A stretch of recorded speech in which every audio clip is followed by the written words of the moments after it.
Está bien, está muy duro. Porque gracias a Cristo casi no soy bien. Entonces nos llamaron. ¿Qué le suena? Digo al micrófono, que le suena. Entonces ahora le suena. Está mucho. Pero bueno, la vez pasada estuvimos hablando de hijos en bendición, aunque el título era Familias en bendición, pero hablamos de los hijos. Y hubo una parte en la que dijimos que los hijos son mucho el resultado de una buena relación de pareja y de unos buenos padres y de padres en bendición. Y hoy vamos a hablar de este tema y quiero, antes de comenzar, aclarar varias cosas. La primera es que ninguno de nosotros es tan perfecto como para que pueda decir, ay, esto soy yo, ¿no? Vamos a hablar de lo que Dios espera. Dios siempre nos pone las cosas así muy altas. De eso es lo que vamos a hablar. De eso que Dios espera de nosotros. Pero que tal vez muy pocos, yo no me incluyo en esos pocos. Necesito trabajar mucho en mí mismo, en mi vida y en cosas de mi vida. Todos necesitamos trabajar. Y tampoco vamos a hablar haciendo menos o despreciando personas que por circunstancias de la vida han tenido que separarse y están en un segundo matrimonio y ha habido dificultades en sus vidas y han tenido que rehacer cosas y han pasado por tragedias. No los vamos a condenar nosotros. Cristo no vino a condenar al mundo, sino a salvar al mundo. Ese no es el tema. Así que tampoco vamos a hablar mal de los solteros, porque este no es el tema. El tema hoy no son los solteros. El tema hoy es la pareja. El matrimonio. Entonces no se sientan ofendidos por el hecho de que yo soy soltero, eso para mí no es, pero vamos a ver la teoría, lo que Dios desea, el corazón de Dios con respecto a las familias y cómo todo comenzó. Todos sabemos que procedemos de una familia, de unos padres en problemas, ¿o no? Nuestros primeros padres, Adán y Eva, fueron personas que cometieron errores, y el más grande error fue naturalmente haber rechazado ese amor de Dios, esa guía de Dios, y haber escogido lo que Él les dijo: no tomen de ese árbol, porque el día que tomen de ese árbol ciertamente morirán.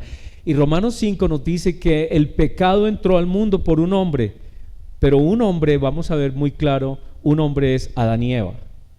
Por la humanidad, por ellos entró el pecado al mundo, y por el pecado entró la muerte, y la muerte pasó a todos los hombres porque todos hemos pecado. Así que nosotros estamos en este mundo, en estas condiciones, el mundo que sufrimos, en el que vivimos por causa de nuestros padres, y somos el resultado de unos padres que tomaron malas decisiones. Eso no hay nada que hacer. Ellos fundaron el presente mundo malo. Dios no creó la muerte, Dios no creó el pecado. El pecado y la muerte vinieron por la desobediencia de nuestros primeros padres. Algunas personas creen que Dios creó la muerte. No, es una decisión del ser humano. Dios les dijo: el día que tomen de ese árbol ciertamente morirán. Nosotros siempre le echamos la culpa a Dios, ¿no?, de muchas cosas, pero fue una decisión de nosotros. Y vino entonces la muerte espiritual, nos separamos de Dios, y la humanidad entera quedó separada de Dios. Cuando Dios sacó a Adán y Eva del jardín del Edén, toda la humanidad quedó separada de Dios, aunque no porque Dios odiara a la humanidad, sino por la decisión de Adán y Eva. Dios amaba a la humanidad, Dios siempre nos ha amado, y Él iba a solucionar esa dificultad. Dios tenía planes para solucionar esa dificultad, pero iba a permitir que la humanidad aprendiera una lección. Dios nunca nos ha dejado, nunca nos ha abandonado, pero Dios es un Dios que ha permitido que nosotros aprendamos la lección. Y entonces no solamente vino la muerte eterna, sino que también de ahí en adelante, por fuera del Edén, todos o muchos de los actos del hombre fueron actos de muerte, decisiones de muerte que traían dolor, angustia, sufrimiento, enfermedad. Y el primer ejemplo que tenemos de ese resultado de la decisión de nuestros primeros padres es Caín, ¿cierto? Y Caín es algo es una persona que hay que estudiar muy bien en las escrituras, porque cada cosa que dice de Caín habla toneladas, volúmenes de lo que pasó en el corazón de Caín. Caín fue una persona que comenzó a albergar en su corazón amargura y tenía problemas y tenía una idea de la justicia que era la justicia humana. La justicia humana es: tú me tienes que aceptar, tú me tienes que aceptar como yo soy, como yo hago, como yo digo, como yo quiero, y Dios tenía un ideal de cosas, y cuando Abel dio esta ofrenda a Dios, le complació porque esa ofrenda representaba al Mesías. Y pues Caín trajo sus ofrendas y todo más, pero algo pasó, algo había en su corazón, y Caín se llenó de amargura, y dice la escritura que esa amargura lo fue llevando a abrir la puerta de su corazón para que ese mundo espiritual satánico entrara en él, y finalmente asesinó a su hermano. Y lo asesinó, pero lo que las escrituras nos dicen es que Caín muy sutilmente todo esto le echó la culpa a Dios. Le dijo: es que tú lo amas más a él y a mí, ¿por qué no me amas igual? ¿Por qué no me amas? Y comenzó a echarle culpas a Dios. En Génesis 4, todo ese capítulo hay que leerlo y mirarlo bien, porque dice así: pero no miró Dios a la ofrenda de Caín de la misma manera como miró a la de Abel.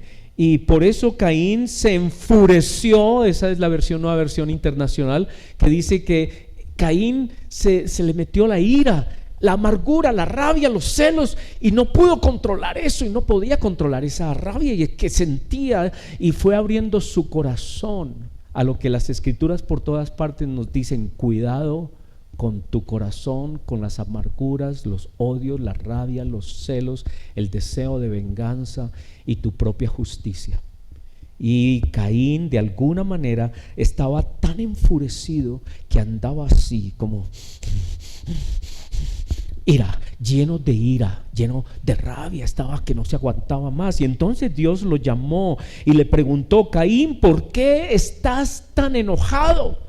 ¿Por qué estás tan lleno de ira? ¿Cuál es esa ira que tienes en tu corazón? ¿Por qué tienes tanta ira en tu corazón?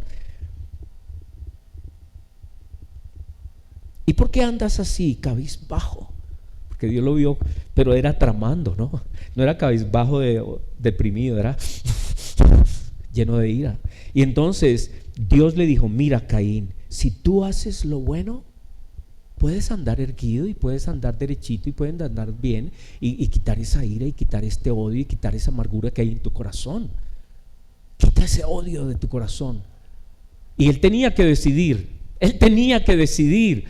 Y Dios le dijo: si tú haces lo bueno, puedes andar con la frente en alto, pero si tú haces lo malo y tú abres la puerta de tu corazón a lo malo, el mal es como una fiera. Lo pinta así, que va a venir y te va a devorar. Y eso fue lo que le pasó. Él abrió su corazón al mal, y vino Satanás mismo, lo que dicen las escrituras, que él era del maligno. Llegó un momento en que abrió su corazón, y Satanás, ese ser que existía antes del hombre, se había revelado muchos siglos, hablando de siglos si lo podemos decir así, se había revelado contra Dios. Entró en el corazón de Caín, y Caín hizo las obras del maligno y mató a su hermano. Pero Dios le había dicho: mira, el pecado te acecha, ten cuidado. Ten cuidado. Dios le había advertido a Caín: ten cuidado con esa actitud. Caín, ten cuidado. Tú puedes dominar eso, tú puedes controlar eso, tú puedes venir a mí y yo te ayudo a controlar eso. Pero él le dio cabida y se fue dejando amargar y amargar, hasta que un día le dijo a su hermano: salgamos al campo, quiero hablar contigo. Y lo mató.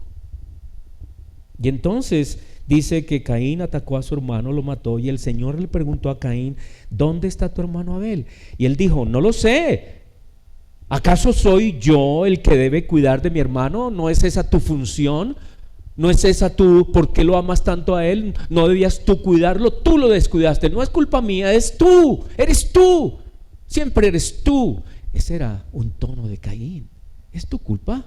¿Por qué lo dejaste tirado? ¿Por qué no lo protegiste si lo amabas tanto? Lo que hay en las escrituras acerca de Caín es violentísimo. Y entonces Dios le dice: mira, la sangre de tu hermano reclama justicia. Y entonces la palabra justicia es la justicia de Dios. Pero Caín quería la justicia de él, la justicia del ser humano, la justicia del corazón amargado, la justicia del corazón en celos y lleno de odio, la justicia del hombre. La ira del hombre no obra la justicia de Dios, dicen las escrituras.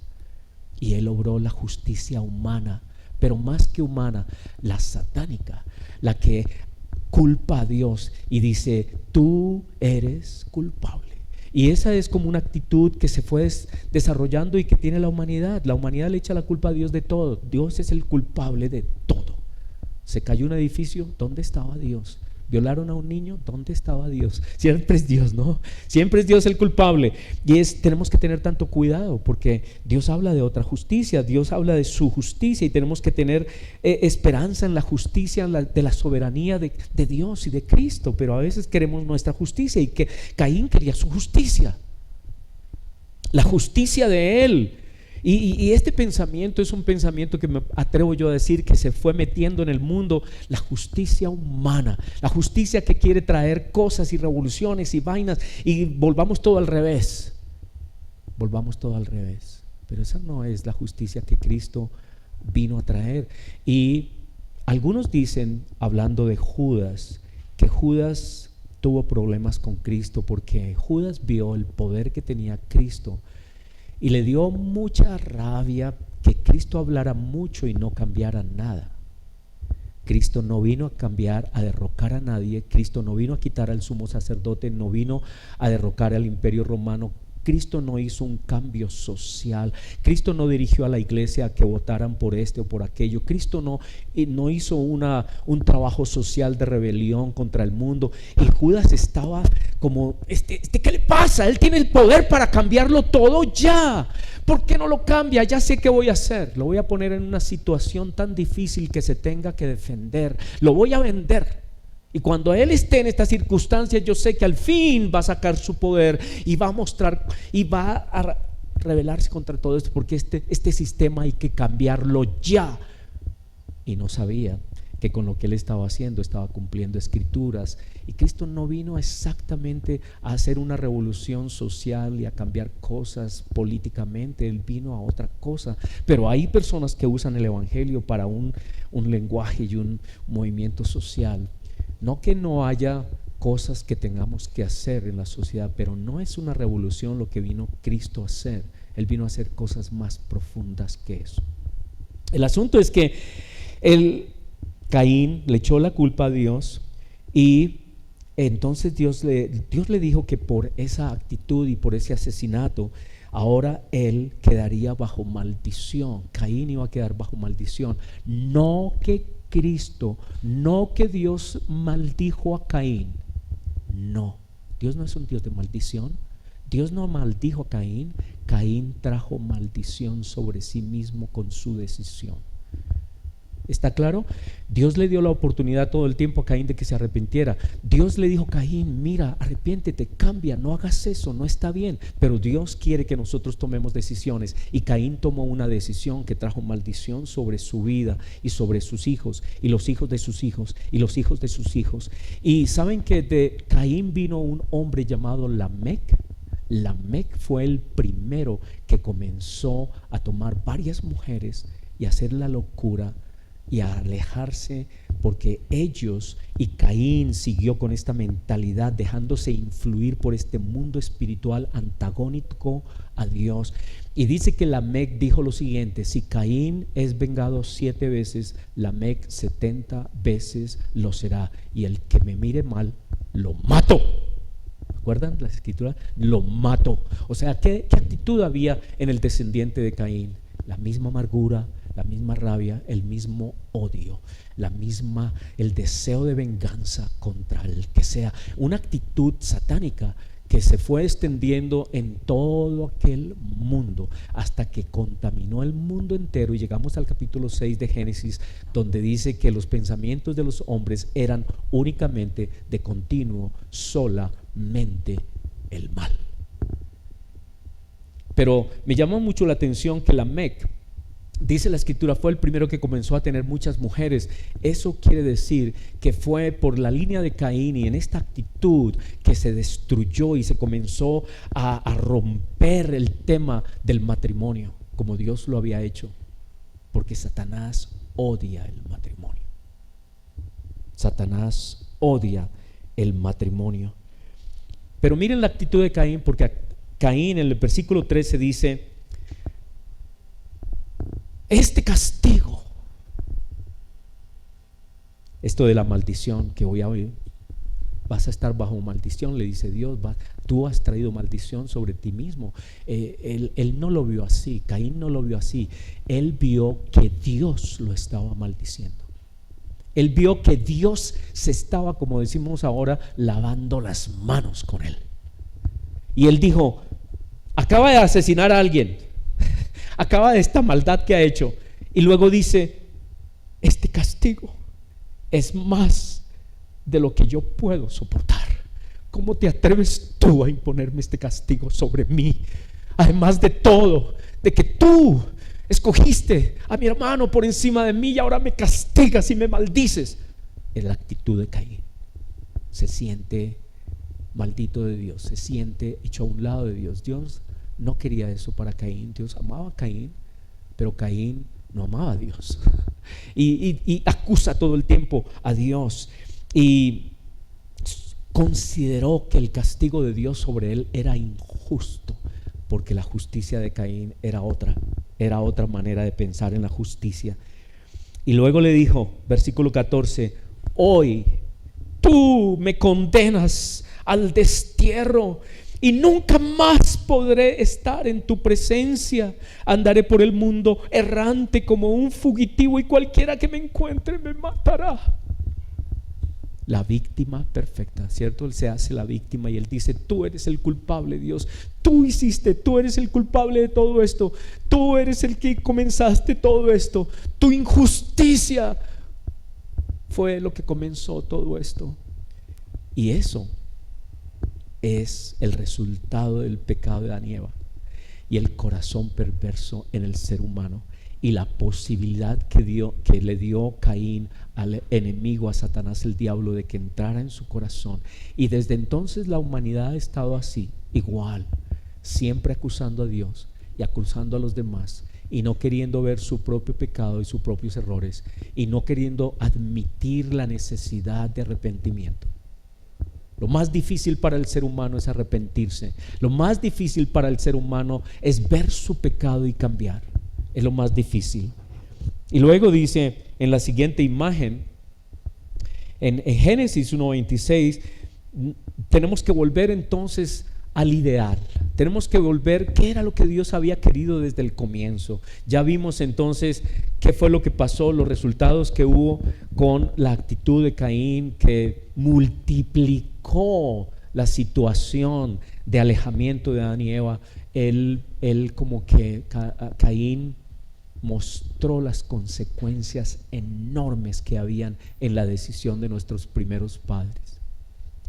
Pero aquí en Génesis nos va a mostrar lo que Dios quería. Y otra vez quiero decirles, no es que alguno haya logrado estas cosas, pero este es el ideal. Dios siempre nos pone un ideal, ¿cierto? Y nos pone un ideal tan alto por una razón: para que busquemos a Cristo y busquemos su ayuda, porque no podemos vencer nosotros solos.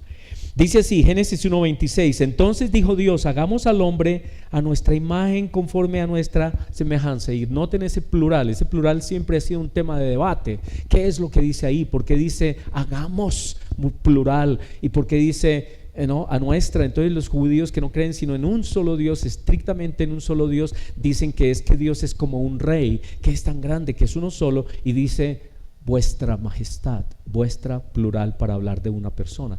Pero aquí nosotros entendemos que está hablando el Padre, el Hijo y el Espíritu Santo. Hagamos al hombre a nuestra semejanza. Ahora, Dios es Padre, Hijo y Espíritu Santo, pero son uno. Dios es Padre, Hijo y Espíritu Santo, pero son uno. Se ve como uno. Son uno. Padre, Hijo y Espíritu Santo. Y dijeron: hagamos al hombre conforme a nuestra semejanza, conforme a nuestra imagen. Y luego el versículo 27 es el que sorprende, porque la imagen de Dios es Adán y Eva juntos. Y dice, y creó Dios al hombre, a la humanidad. Cuando aquí dice hombre, está diciendo Adán y Eva. Cuando aquí dice hombre, está diciendo humanidad. Creó al ser humano, lo creó a su imagen. A imagen de Dios lo creó, varón y hembra. La imagen de Dios es varón y hembra. Es la imagen de Dios. Los hombres no somos la imagen total de Dios. Las mujeres no son la imagen total de Dios. Aunque aquí entra el tema que yo les dije antes, ¿no? Entonces una mujer sola, entonces no.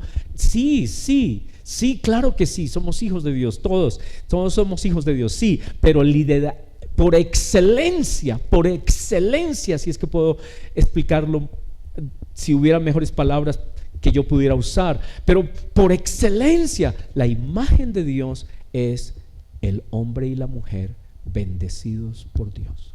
Es la imagen de Dios. Y dice en el versículo 28, y los bendijo Dios.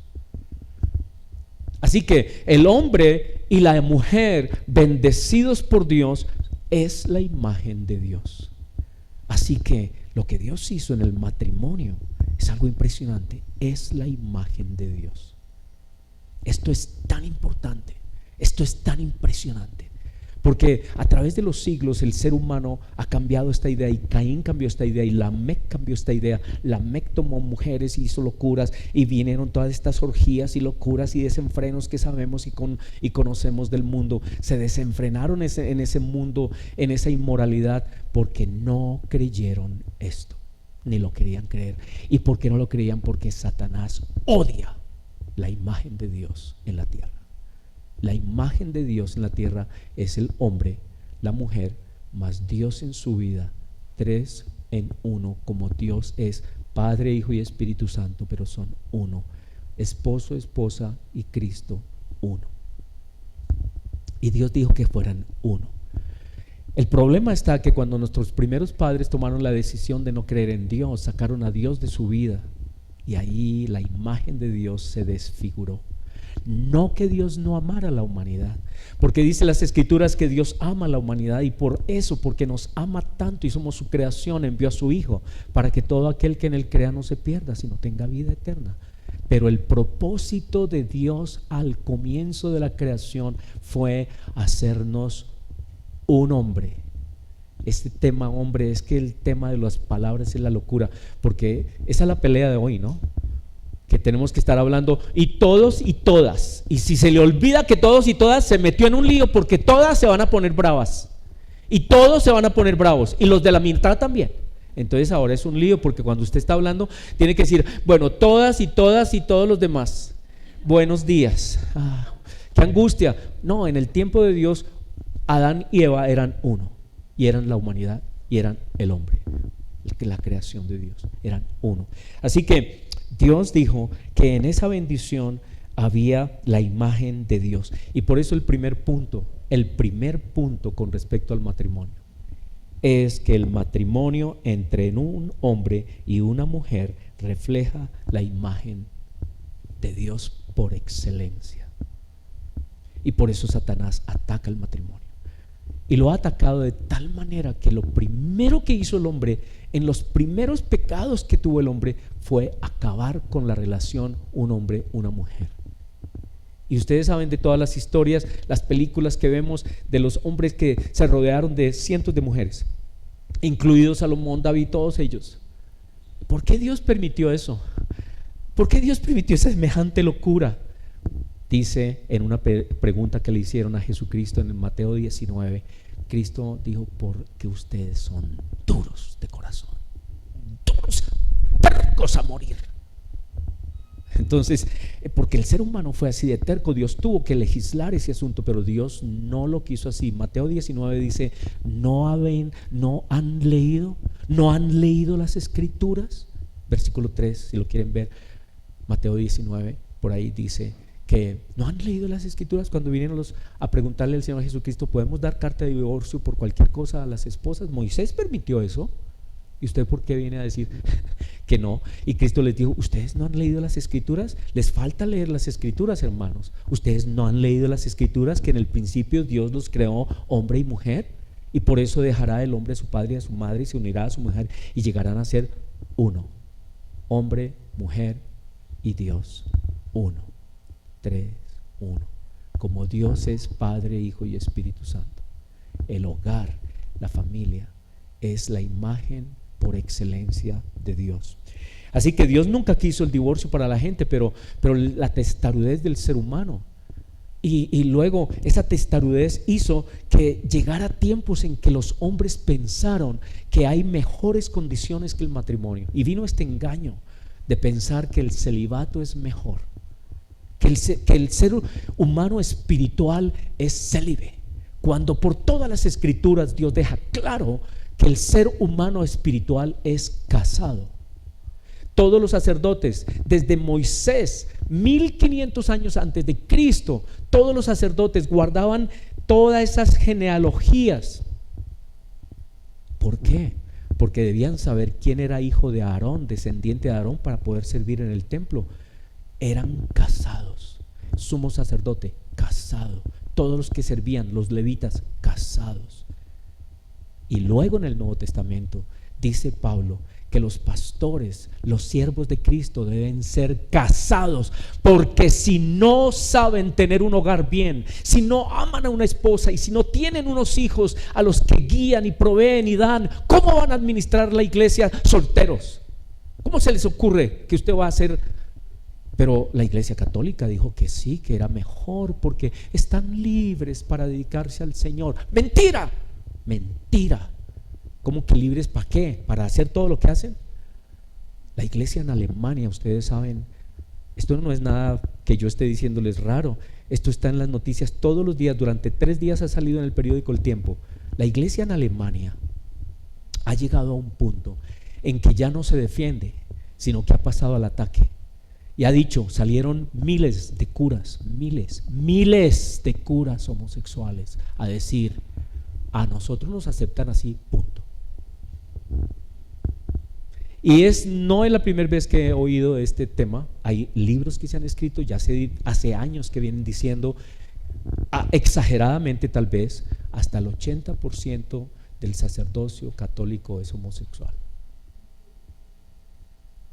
Tanto que en el 2020, en enero del 2020, hubo una reunión con el Papa y el Papa les dijo a los sacerdotes: miren, por favor, ustedes hagan lo que quieran, pero no se metan con los niños, al menos no se metan con los niños. ¿Ustedes creen que han parado eso? No. En estos días se supo que Benedicto VI mintió. Papa mintió. ¿En qué aspecto? Eso yo a veces no veo esos titulares grandes en el Tiempo, porque por acá vea, pero Deutsche Welle, oigan Deutsche Welle, o medios internacionales, BBC de Londres o lo que sea, y las noticias, ¿cuáles son? Las noticias son que cogieron al Papa, lo arrinconaron y le dijeron: ¿usted estuvo en estas reuniones? Y él tuvo que decir sí. Usted firmó la decisión de trasladar a tales y tales curas que abusaron de niños. Y saben que cuando usted los firmó para que los llevaran a otra parte, usted condenó. Desde ese tiempo hay por lo menos 20 niños que han sido abusados sexualmente por esos curas. Y Benedicto VI dijo: ay, que metía de patas. Pero esa es la idea de pensar que el celibato, y que detrás de esas vestiduras hay santidad, hay paja, mentira y engaño. No, Cristo dijo que el siervo de Cristo debe ser casado. Pedro era casado. El primer milagro que hizo Cristo, que fue sanar a la suegra de Pedro, que tenía fiebre, y todos eran casados. Y Pablo dijo que debían ser casados, porque él sabía que el matrimonio, el hombre, la mujer más Cristo, son la imagen por excelencia de Dios en la tierra. No es el hombre célibe. El hombre célibe está solo, y Dios dijo: no es bueno que el hombre esté solo, le haré ayuda idónea. Y desde el año 1100 Esta idea viene desde el año 1100, que se volvió oficial el tema de que los sacerdotes deben ser célibes. Ahora, yo hablo así duro, pero quiero decir que los odio. No, son la humanidad. ¿Son más pecadores ellos que yo? No. Yo necesito igual salvación, todos necesitamos salvación. Es la humanidad quebrantada. Somos todos. No podemos decir, ay, es que yo soy mejor. No, yo necesito también salvación. Yo necesito a Cristo también. Así que yo no los estoy diciendo que ellos se van a podrir en el infierno. No. Yo no sé, Dios es Dios es el que va a juzgar, no soy yo. Mi justicia no es la que se va a imponer, ni la suya, es la de Cristo. Él va a venir y Él dice, mire, tranquilos, no vayan a recoger todavía el trigo con la cizaña. Yo lo voy a hacer, yo cuando yo venga, ustedes paz, tranquilos, calma. Y si yo voy a hablar con un sacerdote, lo trato con respeto. Tiene cierta dignidad, la sociedad lo respeta y todo lo demás, yo lo respeto. Si él hace algo, que le dé cuentas a Dios y a Cristo. A mí no me tiene que dar cuentas, yo lo respeto, porque eso es lo que Dios me dice. Yo lo respeto. Pero eso pasó en la humanidad. El mundo sacó a Dios del matrimonio. Y me acuerdo también que hubo un amigo pastor mío que lo entrevistaron por la radio. Tal vez ustedes lo conocen, un hombre muy, muy conocido acá en la ciudad. Y el pastor estaba hablando de estas cosas, muy, muy bien en su teología, muy claro en las cosas del matrimonio. Pero saben que la persona que lo entrevistaba decía, ¿sabe que eso que usted dice, pastor, solamente existe en su mente porque la realidad es otra? Y yo me pegó duro porque la verdad es esa. Satanás ha logrado destruir la sociedad y entonces estos principios de Dios son inaceptables por el mundo porque dicen, eso no se puede hacer, deje que todo el mundo haga lo que quiera. Miren lo que está pasando en Colombia, le decía a esa periodista. En Colombia la gran mayoría de los hogares son uniparentales, es decir, que una persona está a cargo de los hijos y generalmente son las mujeres. ¿Dónde están los señores? Con otras mujeres, haciendo más niños abandonados y trayendo al mundo más niños para sufrir, porque esos van como por todas partes procreando hijos y dejando hijos tirados. Y hay mucha mujer sola que ha tenido que afrontar una familia y levantar hijos sola, porque estos principios no han llegado al corazón. La terquedad del ser humano, la terquedad del hombre, terrible. Y entonces le decían a este pastor, ¿usted qué nos viene a hablar de este ideal de que el hombre y la mujer y todo eso? Eso no existe, pastor, eso no existe. Y yo decía, wow, es verdad, eso no existe.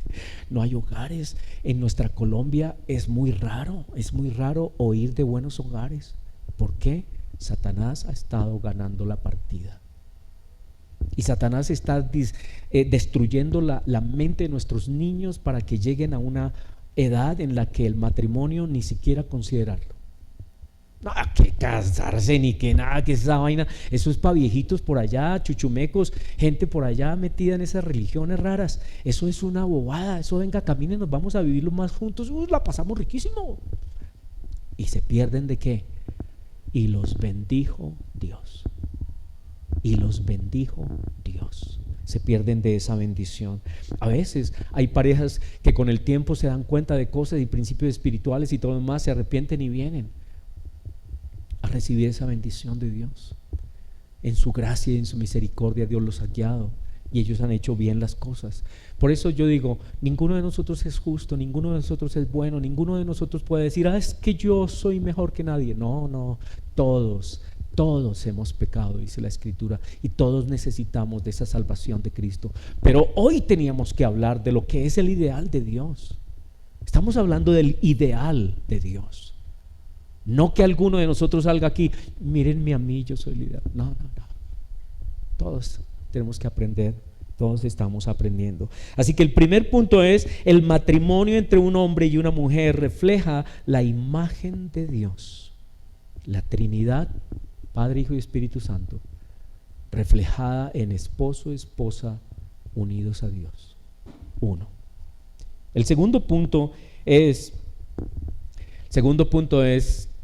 vamos a verlo, que el matrimonio representa el pacto de Dios con el hombre. El matrimonio representa los pactos de Dios.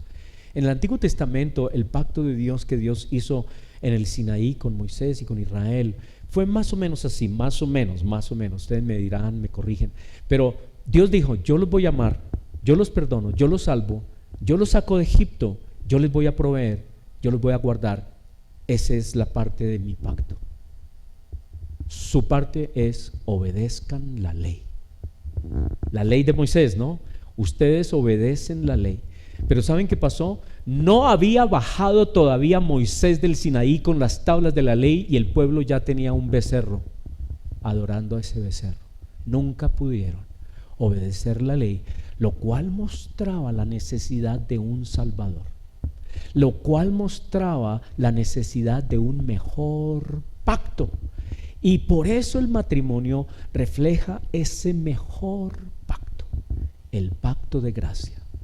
El pacto que no es por ley, ni por obligación, ni por fuerza, sino por gracia. El pacto del nuevo pacto. Porque el nuevo pacto es más o menos así. Ustedes me corrigen otra vez. Dios dice: ven, yo te amaré, yo te bendeciré, yo te liberaré, te daré salvación por gracia. Esa es mi parte. Y tu parte es: no, espérate, tú eres incapaz, tú no puedes. Hijo mío, Jesús, ¿quieres tú ir y morir por ellos? Morir la muerte que ellos debían morir. ¿Quieres tú vivir la vida que ellos debían vivir? ¿Quieres tú hacerlo a favor de ellos? Morir y resucitar por ellos. Y Cristo dijo: sí, yo voy. Muy bien. Hijo, ¿crees tú en el sacrificio de mi hijo? Creo. Estás en mi pacto. Ese es el nuevo pacto. Ese es el nuevo pacto. El nuevo pacto es en Cristo, en lo que Él hizo por nosotros. Es un pacto de gracia. Y ese es el pacto que debe haber en el matrimonio. En el matrimonio es: yo sé que tú eres incapaz, yo sé que tú no puedes cumplir, yo sé que tú vas a fallar, pero yo te amo a pesar de, por gracia. Porque ese es el reflejo en el nuevo pacto de lo que es el matrimonio. Y la diferencia entre un pacto, ese pacto y un contrato, es que el contrato, ¿quién no ha hecho un contrato? Yo sé que aquí muchos han hecho alguna vez un contrato de alguna cosa, han comprado alguna cosa, vayan y saquen una línea telefónica y les hacen firmar un contrato. Ese contrato está todo a favor de la línea telefónica, ¿o no? ¿Cierto? Usted está perdido, hermano. Usted simplemente pague, ¿ok? ¿Por qué? Porque los contratos son así. Los contratos quieren poner todas las responsabilidades en el otro y asegurarse de que yo tenga las mínimas posibilidades de que mis derechos se lleguen a vulnerar. ¿Cierto? Ese es un buen contrato, es donde todos mis derechos están protegidos y mis responsabilidades limitadas. Ese es un excelente contrato. Usted todas las responsabilidades y yo todos los derechos. Ese es un contrato. Eso es un matrimonio civil. Aquí miti, y si usted no cumple, dice, y ese es un matrimonio civil. No, que esté mal. No, es más, nosotros lo exigimos para casar personas, exigimos el matrimonio civil. Es que estoy siendo un poco exagerado. El asunto es que el pacto es distinto. El pacto de Cristo con nosotros es distinto. En el pacto con Cristo decimos renunciar a nuestros derechos y asumimos en el amor de Dios nuestras responsabilidades. Por eso el matrimonio representa el pacto de Dios con el hombre, el pacto de gracia. En el matrimonio el hombre, la mujer dice: yo te bendeciré, yo seré fiel, yo te serviré por gracia. Y eso es la manera de Dios. Eso es lo que Dios quería. ¿Alguno lo ha hecho? Oh, yo no creo. Yo no creo.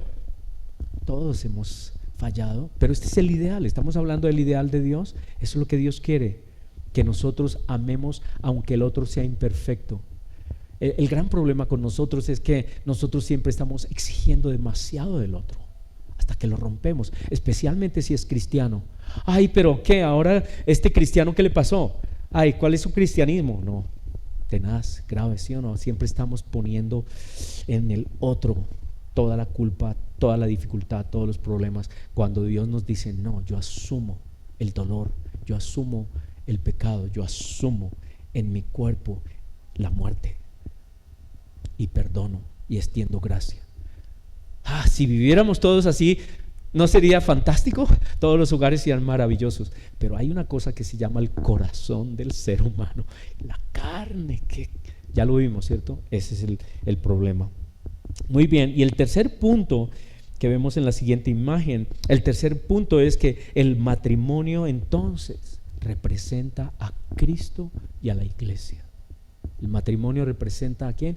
A Cristo y a la iglesia. Y ya vimos entonces el matrimonio, un hombre, una mujer con Cristo son la imagen de Dios sobre la tierra. Vimos que el pacto de gracia está representado en el matrimonio. Y ahora vamos a ver que el matrimonio representa a Cristo y a la iglesia, y eso lo tenemos súper requete claro.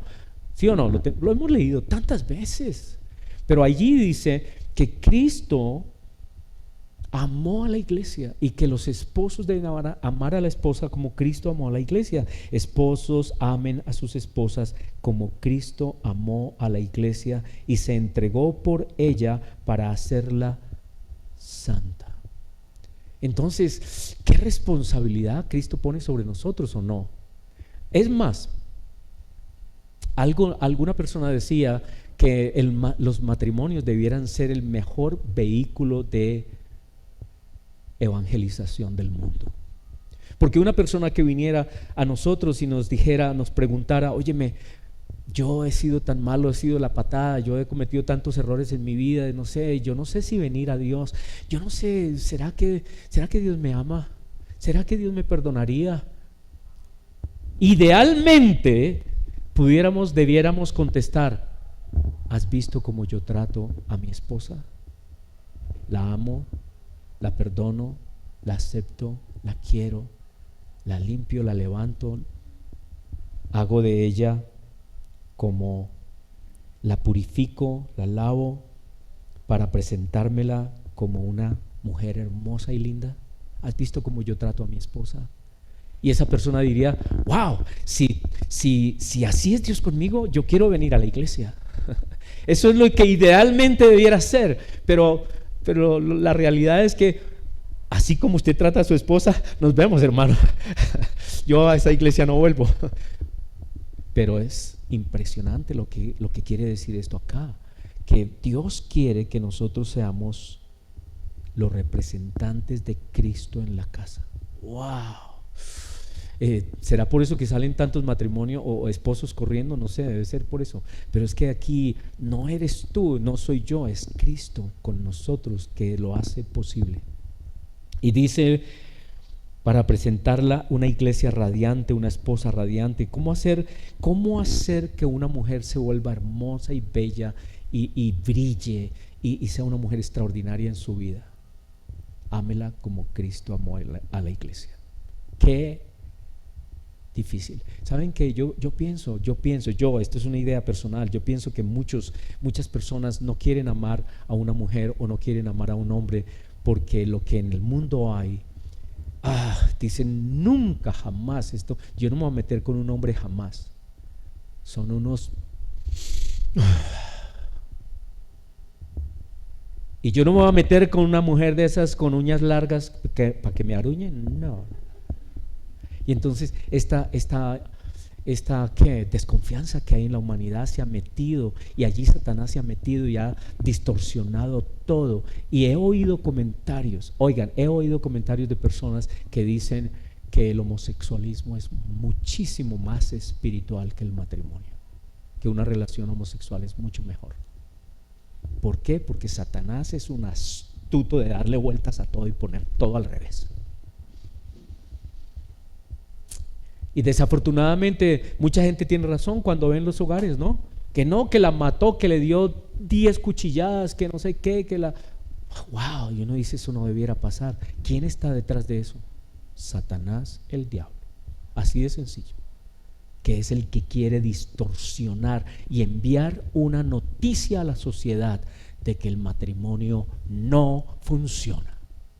Esa institución de Dios, eso que Dios hizo allá en Génesis, eso está mandado a recoger. Eso no funciona. Satanás sabe cómo destruye hogares y cómo destruye la sociedad. Y estoy aquí en Efesios 5 porque al final dice: así como el esposo debe amar a su esposa como a su propio cuerpo, el que ama a su esposa a sí mismo se ama, o se ama a sí mismo. Y luego dice: y la mujer respete a su esposo. Y entonces, si una mujer viniera a mi esposa o a alguna esposa, teóricamente estamos hablando de lo que Dios quisiera ver. Y si viniera una mujer y le preguntara a mi esposa: yo no sé cómo orar, yo no sé, Dios oirá mis oraciones, cómo relacionarme con Dios, ella debiera decir: ¿has visto cómo yo me relaciono con mi esposo? Yo lo amo, lo respeto, hablo bien de él en todo lugar, nunca digo cosas horribles de mi esposo. Yo lo amo, lo respeto, lo ayudo, lo aconsejo, lo animo. ¿Has visto cómo trato a mi esposo? Ella diría: quiero ir hacia, quiero ser de Cristo, quiero ser de Dios. Eso es lo que idealmente debiera pasar, ¿no? Pero algunas damas vienen a la esposa y preguntan: ¿cómo hago? Porque, cuidado, no se va a meter. Esos tipos son terribles. Y mi esposo, es mejor dicho. No digo nada más. Terrible, ¿cierto? Terrible. No debiera ser así. Estamos hablando de lo ideal, de lo que Dios espera, porque eso es lo que dice ahí, que el tercer punto, el matrimonio representa a Cristo y a la iglesia. Cristo que ama con todo y su esposa que adora a Cristo, la iglesia. Ahora, me gustó mucho este ejemplo que puso un pastor, y es que él toma un binocular y dice: Dios desde el cielo. Es un ejemplo, es como una idea que me quedó en mi mente. Dios nos está mirando y me está mirando a mí personalmente con esta lupa, pudiéramos decir, con este binocular. Me está mirando y me ve alzar así como la mano de alguna manera y me dice: cuidado, ¿qué vas a hacer? Es que es mi esposa, es que me hizo, es que mira cómo me trató y cómo lo que me dijo y Dios me dice: yo te estoy mirando a ti. ¿Cómo vas a reaccionar tú? No me importa lo que ella te hizo, yo quiero ver cuál es tu reacción. ¿Cómo vas a hacer? ¿Qué vas a hacer? Es lo mismo que le dijo a Caín: ¿qué vas a hacer, Caín? ¿Qué vas a hacer? ¿Vas a dejar que la amargura entre? ¿Vas a dejar que los celos, la rabia, y vas a abrir puertas de cosas en tu matrimonio? ¿Vas a permitir eso? ¿Qué es lo que vas a permitir? Ten cuidado con esa mano. ¿Sí? Yo estoy mirando en otros binoculares, la estoy mirando a ella y le estoy diciendo lo mismo. ¿Qué vas a hacer? ¿Cómo estás haciendo las cosas?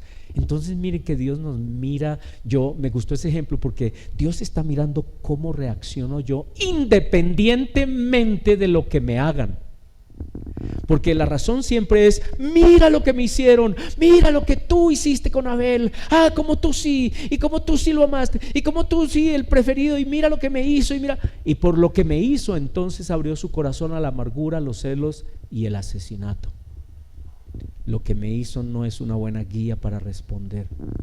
Lo que me hizo no es una buena manera de vivir. Lo que me hizo es terrible, porque no es así como Cristo actuó. En la siguiente imagen nos dice cómo actuó el Señor Jesucristo. En 1 de Pedro 2, 22 nos dice así: el cual no hizo pecado, ni se halló engaño en su boca cuando lo maldecían. Él pudo haber dicho: Señor, mire lo que me están haciendo, mire, y usar todo su poder y haber destruido a sus enemigos y haberlos despescuestripado, como siempre digo, ¿cierto? Porque mire lo que me están haciendo. Pero a pesar de lo que le estaban haciendo, ¿qué dijo Cristo? Señor, perdónalos, no saben lo que hacen. Eso es lo que Él espera de un esposo. Eso es lo que Dios espera de una esposa. Ahora, yo quiero dejar bien claro también lo siguiente, y es que yo no estoy de acuerdo ni estoy diciendo que vamos a aceptar la violencia en el hogar y el maltrato y las patadas y todo. No, no, no, yo no estoy hablando de eso, porque una de las respuestas de Cristo fue: por la dureza del corazón, Moisés les dio la posibilidad del divorcio. Es una puerta a veces para salir de un hombre violento, o de mujeres también hay terribles. Lean, oigan historias de mujeres, hay mujeres terribles, ¿no? Al menos he oído historias de mujeres que matan a sus esposos y cuando se dan cuenta que pueden reunir plática, matan uno, al dos, al tres, al cuatro. Sí, es en serio. Sí, eso pasa. Así que el asunto es que Dios nos está mirando a cada uno de nosotros y Dios no está de acuerdo, ni las escrituras están de acuerdo. Pablo tampoco está de acuerdo cuando está hablando en 1 Corintios 7 acerca del matrimonio. Dice: a paz nos llamó Dios. Dios no nos llamó a sufrir violencia doméstica, ni que una mujer por causa de Cristo tenga que ser golpeada y maltratada y humillada en un hogar. No, no, eso no es, de eso no estamos hablando. Estamos hablando de llevar una vida saludable, sana, en esta actitud de Cristo. Hay barreras, hay límites, hay cosas inaceptables. Esas no es las que estamos tratando acá. Las que estamos tratando es esas cosas normales de la vida por las cuales a veces nos ponemos mal y queremos y sentimos que esta ya no es la esposa y que no está cumpliendo mis necesidades, y eso en otro sermón de pronto hablamos del tema de cómo la inmadurez comienza por reclamar mis necesidades. Ahí hay mucha inmadurez. El asunto es que Cristo dice acá: quien cuando le maldecían no respondía con maldición, cuando padecía no amenazaba. Dios Padre tenía esos binóculos sobre Jesús, mirándolo cómo iba a actuar, y sus reacciones fueron perfectas. Nunca dijo: me voy a vengar. Nunca dijo: estos que me hacen estas cosas las van a pagar. Nunca amenazó. Dios quiere que seamos como Cristo en el matrimonio. Duro o no, ¿cierto? Entonces, cuando vayan a alzar la mano o a hacer alguna cosa, recuerden, Dios los está mirando y está diciendo: ¿qué vas a hacer? ¿Qué vas a hacer? Ten cuidado, ten cuidado. Porque ¿saben qué? Eso, si uno no lo cuida, si uno no cuida el corazón, entran amarguras, rabias, celos, cosas que pueden terminar en asesinato. ¿Saben ustedes que hay muchos esposos que asesinan a sus esposas? Hay una serie que yo a veces veo por ahí que dice: el divorcio significa asesinato. Inadmisible para mucha gente, porque en estos casos que son de la vida real hay muchas cosas. Además hay dinero, hay cosas, hay hijos, y entonces la esposa quiere quedarse con los hijos y entonces se quiere quedar con la mitad de las pertenencias, y el esposo dice: ¿qué? Yo trabajé, yo hice esto, yo no sé qué, y ella se va a llevar todo. No, prefiero muerta. Y entonces la mandan a asesinar. Ay, accidentalmente se cayó por un barranco. Ay, no, se resbaló, pobrecita, no, tan inestable ella. La mandó matar, hermano. Sí. Así que Dios no nos permite decir cosas. Y Dios dice: guarda tu corazón. Cuando tú comiences a sentir que fue que me hizo y por eso yo, ten cuidado. Acuérdate, Dios llamó a Caín y le dijo: ¿qué vas a hacer? Ten cuidado. Ahora dice así: y él llevó en sí, en él mismo, nuestros pecados en su cuerpo sobre el madero, para que nosotros, estando muertos a los pecados, vivamos a la justicia de Dios, y por cuya herida, por su sacrificio en la cruz, por su sacrificio, porque Él murió por nosotros, porque Él fue de este talante, de esta integridad, de este dominio, de esta esperanza en el Padre, porque Él tuvo este control. Por eso somos sanados. ¿Quién nos puede sanar de amarguras, de odios, de rabias, de deseos de venganza? Cristo. Cuando haya amarguras y haya rabias y porque lo que me hizo, entonces vaya, porque Él es el que sana ese corazón. Él, ven, yo te sano, le dijo Dios a Caín, ven, yo te sano, ven, no permitas que pase eso. Y Dios nos dice hoy igual. Y algunos divorcios al menos suceden porque alguno de los dos es terco y no quiere ir delante de Dios a que sane su corazón. Y no quiero, no lo voy a perdonar, no la perdono o no lo perdono, nunca. ¿Cómo se le ocurre? ¿Yo perdonarlo? Nunca. Que lo perdone la mamita si quiere, pero yo no. Entonces no dan oportunidad que Dios obre en su corazón, a no ser que otra vez estemos hablando de otras cosas. Pero Dios nos manda a que vayamos a Él porque Él nos sana. ¿Hay algo en su matrimonio que no está sano? Vaya a Cristo. Él por sus heridas nos sana. Invoques la cruz, el sacrificio, la obra de Cristo. Imagínense al Padre mirando a Cristo perfecto en sus reacciones a causa de nosotros.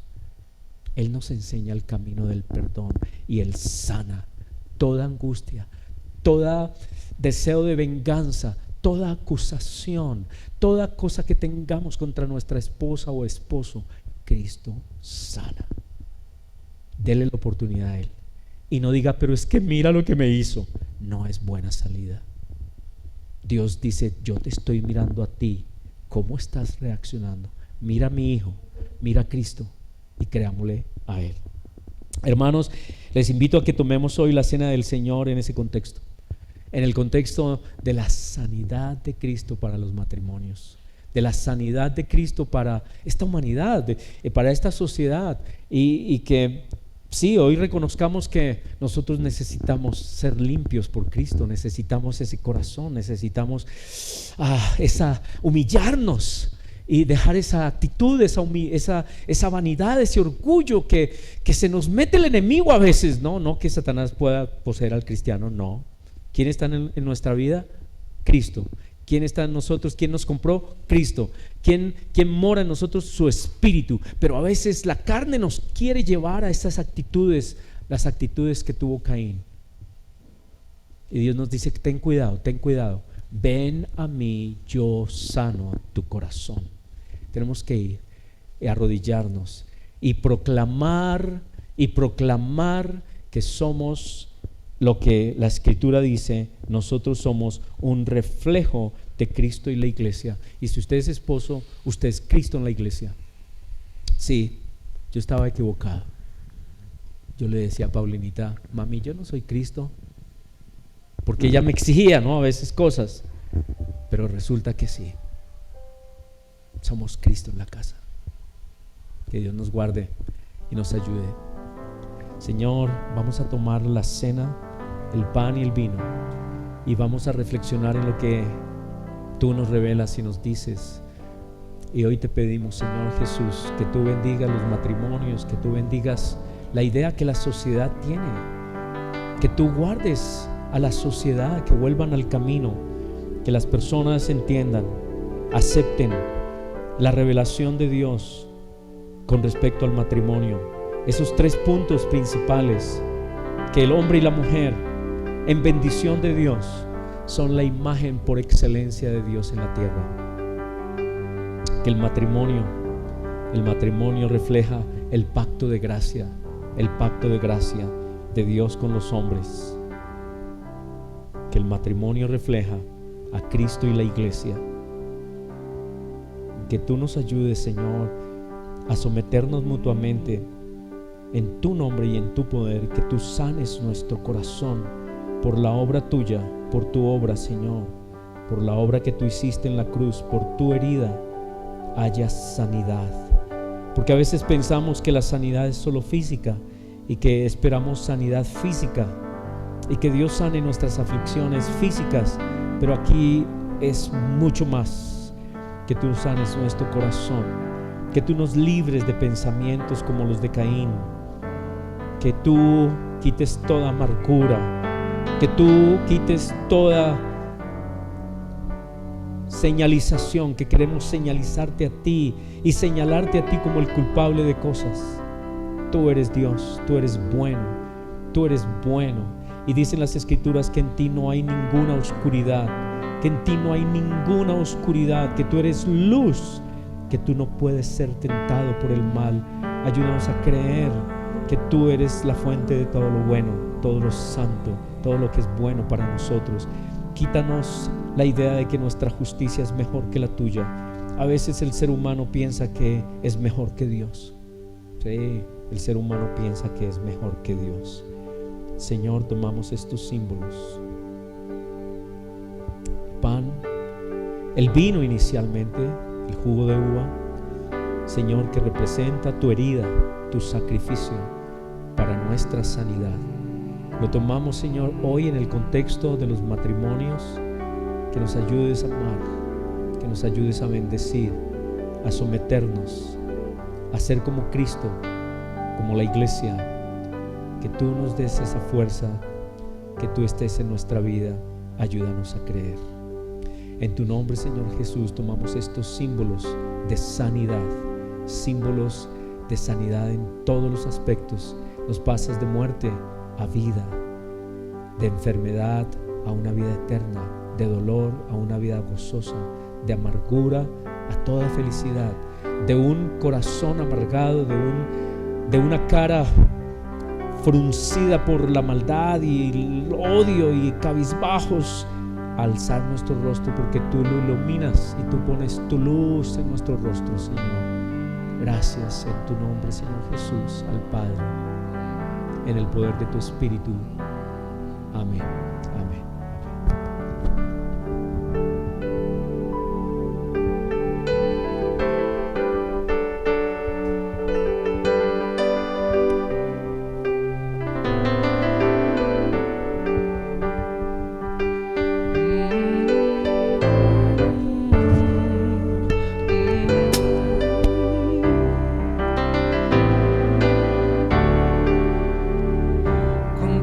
Gloria y toda majestad,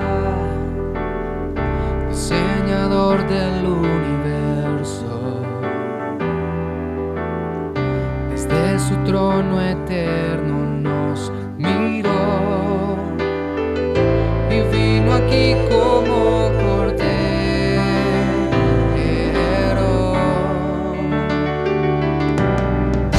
Entre nosotros quiso caminar,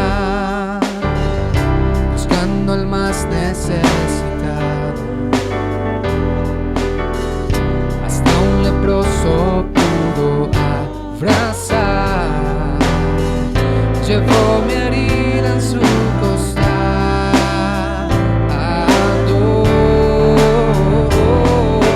Él que lavó mis pies, siendo rey, en su mesa me dio de comer, me hizo caminar sobre el mar, el único que quiero adorar.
pedimos que estas cosas queden en nuestro corazón y transformen nuestra alma y nuestra vida y nuestro corazón, y traiga sanidad a todo pensamiento equivocado que tengamos, Señor. Y te pedimos en esta semana tu protección. Estamos en una sociedad difícil y compleja, y hay angustia, y hay miedo, y sabemos que hemos oído que hay personas que están pensando en cómo llevarse sus cosas de acá porque sienten miedo de la situación política del país. Guárdanos, Señor, y también guárdanos en las calles, guárdanos de personas violentas, guárdanos de mentirosos, de engañadores, de ladrones. Guárdanos de nosotros mismos, de nuestro corazón malvado, Señor, y ayúdanos a mantenerlo bajo control con tu Espíritu. Guárdanos, Señor, en esta semana. Sigue tú proveyendo para el pan de nuestra casa. Ayúdanos a hacer bendición con nuestra casa, nuestros hijos y todas las personas que están a nuestro alrededor.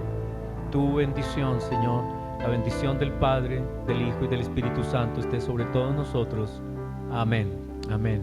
Buen día para todos.